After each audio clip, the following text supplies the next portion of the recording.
Hello guys, good day. So today I'll show you how to log in your merchant account and to install the mobile app. So first you go to Google, then search mo yung serveph.com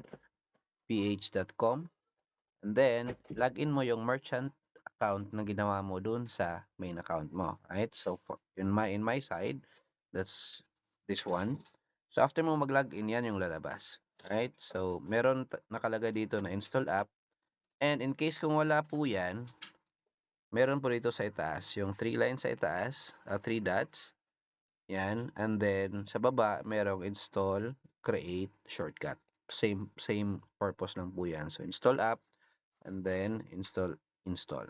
Okay, after that, baba ka na sa home, and then, hanapin mo saan nalagay yun, there it is, the orders. So, open mo lang yan, and then, before ka mag-open ng store, make sure nakatap to start yan. Kasi pag hindi yan nakatap to start, you will not receive any orders. So, kailangan nakatap to start siya para all orders will be sent dito. Ngayon, ipakita ko sa inyo yung sample. Yan, sample.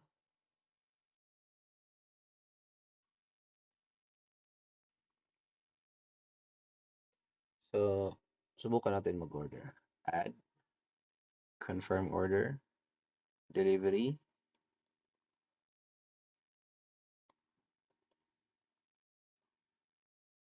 phone number, and then address.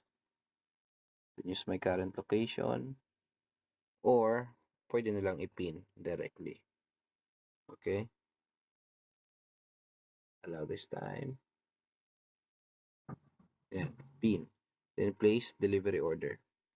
Okay. After placing an order, ganyan. Then, dun sa app natin, yun, lumabas na siya. Alright? Then, dito sa baba, makikita ninyo merong time. How long will it take to prepare it?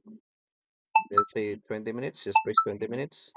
And there you go. Ganun lang siya ka-simple. And on customer side, ganyan na yung lalabas. And once after mo ma-prepare, once you say start preparing, mark as ready, and then out for delivery.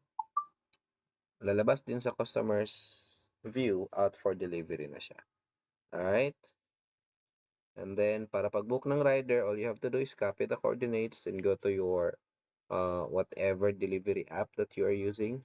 Like, for example, Lalamove, or you have the Maxim, or whatever it is. As long as you have those coordinates, copy mo lang yan, paste mo dun sa delivery app, and then search, automatic na yan lalabas kung saan nakapin yung Google Maps niya. Okay? Thanks.